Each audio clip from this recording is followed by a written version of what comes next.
Bonjour à tous! Vous constatez des fuites avec les couches lavables de votre bébé.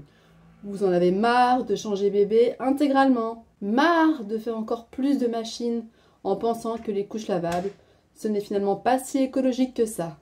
Alors vous êtes au bon endroit. Sachez que les causes des fuites peuvent être multiples. Je vais les passer en revue et vous donner mes astuces pour que les fuites soient une histoire ancienne. Je vous parle ici des fuites de pipi, puisque les fuites de caca sont assez exceptionnelles en couches lavables. Et les fuites de pipi, c'est ce qui peut vraiment agacer les parents. Que faire en cas de fuite? Première chose à faire, il faut analyser l'insert. Est-ce que l'insert est saturé d'urine, c'est-à-dire mouillé à plus de 80%? Si oui, c'est que l'absorption de la couche n'est plus suffisante. Votre bébé grandit et ses quantités d'urine également. Deux possibilités s'offrent à vous. Changer la couche plus régulièrement, mais ça implique d'avoir un stock de couches lavables un peu plus important, ou bien augmenter l'absorption de votre couche lavable en ajoutant des boosters comme celui-ci, notamment au niveau des zones d'impact, c'est-à-dire sur le devant pour un petit garçon ou sur le milieu de la couche pour une petite fille. En général, l'ajout de boosters est suffisant si jamais votre problème de fuite provient d'un manque d'absorption. Si vous utilisez des langes, comme celui-ci, vous pouvez essayer de modifier les pliages pour renforcer également la zone d'impact. Vous pouvez voir ici le pliage petit garçon, mais qui a l'inconvénient, je trouve, de faire vraiment une couche très épaisse sur le devant. Donc personnellement, j'aime pas trop, je préfère l'ajout de booster. Si votre insert n'était pas saturé d'urine, alors il faut vérifier les points suivants. Premier point, l'ajustement de votre couche. Il est possible que la couche soit mal ajustée sur bébé. Donc déjà, pour les petits garçons, attention de bien mettre le zizi vers le bas. Puisque si le zizi est en position vers le haut, alors c'est sûr que vous aurez des fuites au niveau du ventre très rapidement. Pour l'ajustement de la couche à proprement parler, il est très important de mettre les élastiques dans l'aine, puisque l'aine permet de faire une barrière naturelle contre les fuites de pipi. Au niveau du ventre, la couche doit arriver sous le nombril. Vous pouvez facilement passer 2-3 doigts au niveau du ventre pour que bébé soit confortable quand il est en position assise. Et vous pouvez également passer facilement un doigt au niveau de l'élastique du dos et même des cuisses. Il ne faut pas que la couche soit trop serrée, mais quand même suffisamment pour que l'urine ne sorte pas. Vérifiez également que rien ne dépasse, que ce soit l'insert, que ce soit le voile de protection lavable ou jetable, qui, par capillarité, si jamais il sort, peut mouiller les vêtements. N'hésitez pas à regarder cette petite vidéo où je vous montre comment ajuster plusieurs modèles, plusieurs marques de couches lavables. Si la couche vaille au niveau des cuisses, alors là, en effet, c'est fuite assurée. C'est que vraiment la couche est trop grande. Donc si vous avez une couche évolutive, essayez vraiment de la diminuer en hauteur comme ceci, grâce aux boutons pression qui sont sur le devant. Si malgré cela, la couche vaille toujours au niveau des cuisses, alors c'est que simplement la couche n'est pas adaptée à la morphologie de votre bébé, et donc à ce moment-là, il faut essayer un autre modèle de couche. Il est également très important de bien positionner l'insert en fonction du type de couche que vous avez. Si vous avez des TE2 avec un rabat sur le devant à l'intérieur, comme ici la couche TE2 de la marque La Renarde, donc où vous avez un rabat ici. Autre exemple avec la couche Bambino Mio TE2, où à l'intérieur vous avez également un rabat ici en matière plastique, en pull, ici.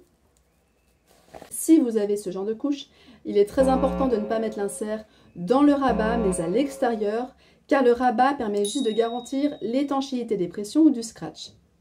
En effet, le pull est percé par la pression, quand on met la pression, ou également par le fil qui permet de maintenir le scratch.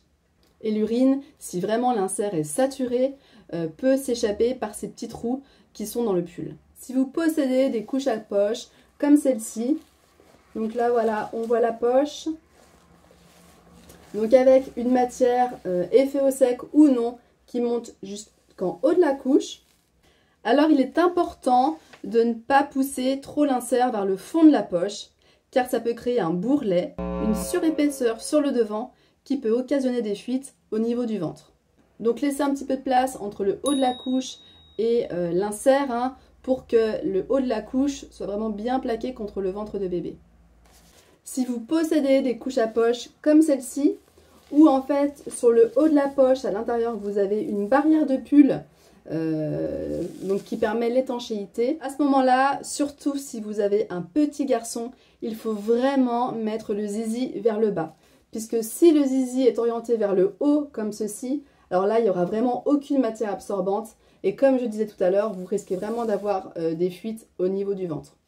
Autre point important, si vous avez des fuites avec les couches lavables, essayez d'habiller bébé avec des vêtements assez amples au niveau du ventre, au niveau de l'aine, que bébé soit pas trop serré, que le vêtement ne rentre pas dans l'aine. Ça peut éviter des fuites par compression. Je vous conseille d'acheter pour bébé des joggings de ce style-là, qui sont très bien, qui sont très confortables pour lui, ou des sarouels également. Il existe des sarouels évolutifs qui sont très bien. Évitez ce genre de petits jeans slim où bébé est vraiment trop serré. Puis en plus, soyons honnêtes, dans ces petits pantalons-là, bébé n'est vraiment pas à l'aise pour bouger. Niveau motricité, c'est pas génial. Pour les bodys, je vous conseille de ne fermer que la pression du milieu. Ça évitera à ce que la couche soit trop serrée également. Et ça évitera également à ce que le bord du body ne rentre pas dans l'aine et du coup ne soit pas mouillé à cause de la capillarité. Pour les bodys, vous pouvez également passer par la taille au-dessus ou par le rallonge body qui permet donc de rallonger le body pour que celui-ci soit moins serré à la couche. Voilà, c'est une possibilité comme une autre. Pour information, ici, je ferme les 3 boutons de mes bodys. Je ne passe pas par une taille au-dessus non plus. Je n'utilise pas de rallonge body et tout va très bien. Hein. Donc ce n'est pas du tout une nécessité. Autre point, vérifiez que la couche n'est pas encrassée, ce qui pourrait expliquer un manque d'absorption. Donc indice pour savoir si votre couche est encrassée. Elle sent mauvais dès le premier pipi. Votre bébé a des rougeurs au niveau de ses fesses. Vous pouvez également faire l'essai du filet d'eau, c'est-à-dire que vous mettez votre insert absorbant sous un filet d'eau, hein, donc sous votre robinet, et vous voyez si l'eau est absorbée par la couche. Si ce n'est pas le cas, c'est qu'en effet, votre couche est encrassée. Alors attention, je vois beaucoup de mamans qui se trompent sur ce test-là, puisque si vous mettez sous le filet d'eau une couche comme celle-ci, avec un effet au sec à l'intérieur, c'est normal que l'eau ne pénètre pas tout de suite, mais qu'il pénètre si on appuie un petit peu sur la goutte, puisque c'est la matière qui veut ça. Hein, il faut vraiment faire le test du filet d'eau sur l'insert absorbant, donc sur du coton, du chanvre, du bambou. Et avec ces matières, normalement, l'eau est censée pénétrer tout de suite. Un indice également d'encrassement, c'est l'effet gras quand vous touchez votre couche. Hein, on sent que c'est gras. Donc dans ces cas-là, il faut procéder à un décrassage de vos couches, c'est-à-dire que vous laissez tremper vos couches une nuit dans de l'eau chaude mélangée avec du percarbonate ou bien du vanish. En fait, ces produits-là vont ouvrir les fibres des tissus et vont vraiment permettre aux matières, aux saletés, aux gras de s'échapper. Vérifiez également votre lessive. Elle ne doit contenir ni glycérine, ni savon de Marseille non véritable, puisque ces matières-là sont grasses et donc encrassent les tissus. De préférence, choisissez-la en poudre, puisqu'elle se dissout beaucoup mieux dans l'eau. Autre conseil, ne lavez pas vos lingettes pleines de liniment avec vos couches lavables, puisque c'est pareil, le liniment est très gras et lors du brassage dans la machine, le liniment peut partir des lingettes mais se fixer sur les couches lavables. Et donc là, c'est le même résultat que si vous utilisez une lessive à base de glycérine. Modifiez éventuellement votre routine de lavage. Donc je rappelle que votre routine de lavage des couches lavables se compose en 2 cycles. Un premier cycle de rinçage à froid sans lessive d'au moins 30 minutes et un second cycle long. Moi je conseille coton 60, donc avec de la lessive cette fois. Vous pouvez de temps en temps les passer à 40 degrés, mais je ne conseille pas de le faire tout le temps puisque la température de 40 degrés ne permet pas de tuer les virus, les germes, les bactéries qui peuvent se développer dans les urines et dans les selles. Donc il est important de passer vos couches très régulièrement à 60 degrés. Autre cas qui peut occasionner des fuites, c'est si vos couches sont abîmées, notamment au niveau du pull, donc la matière plastique qui est censée être imperméable.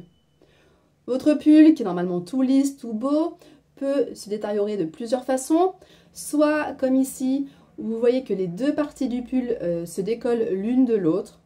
Donc dans ce cas-là, normalement, votre couche est toujours imperméable, mais c'est quand même le début de la fin. Deuxième cas où le pull se craquelle, donc ça fait des petits traits tout fins, hein, là le pull n'est pas du tout imperméable. Donc là, il n'y a aucun moyen de retrouver l'imperméabilité. ces surcouches-là, enfin ces couches-là, vous pouvez les jeter ou bien vous en servir comme couche de piscine l'été. Et dernier cas, ici, vous pouvez voir la couche Langeline. Donc là, comme il y a une partie micropolaire à l'intérieur, vous ne pouvez pas du tout voir si le pull à l'intérieur est abîmé. Mais on se rend compte en fait en la touchant que la matière n'est plus imperméable. Et vous pouvez également faire le test du filet d'eau. C'est-à-dire que vous mettez votre couche sous un filet d'eau comme ça. Et si l'eau coule directement, c'est que votre couche n'est plus du tout imperméable. C'est ce qui s'est passé pour celle-ci.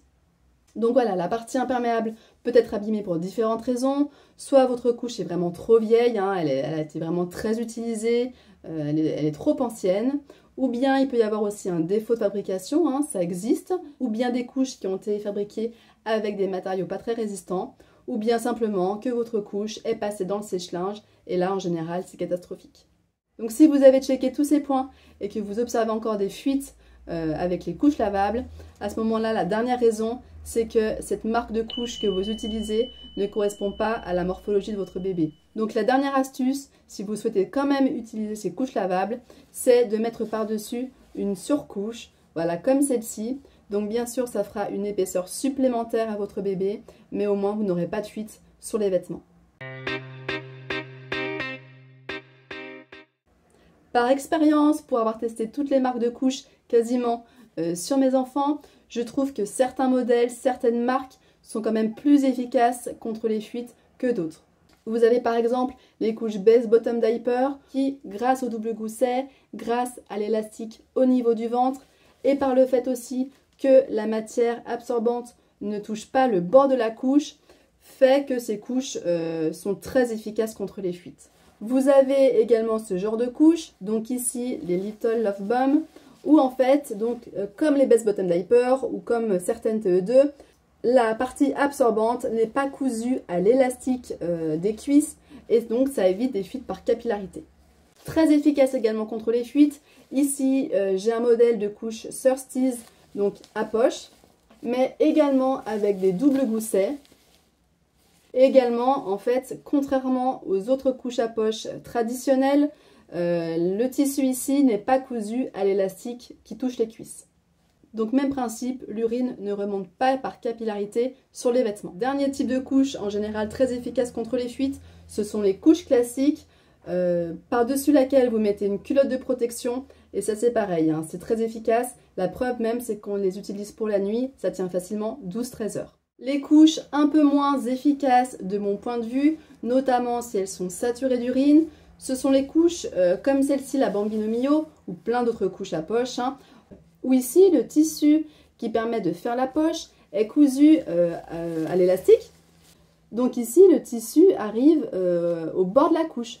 Donc si l'insert est saturé, le liquide va arriver juste au bord de la couche qui est ici et va mouiller les vêtements. Autre type de couche, de mon point de vue pas très efficace, ce sont les couches avec un extérieur en tissu.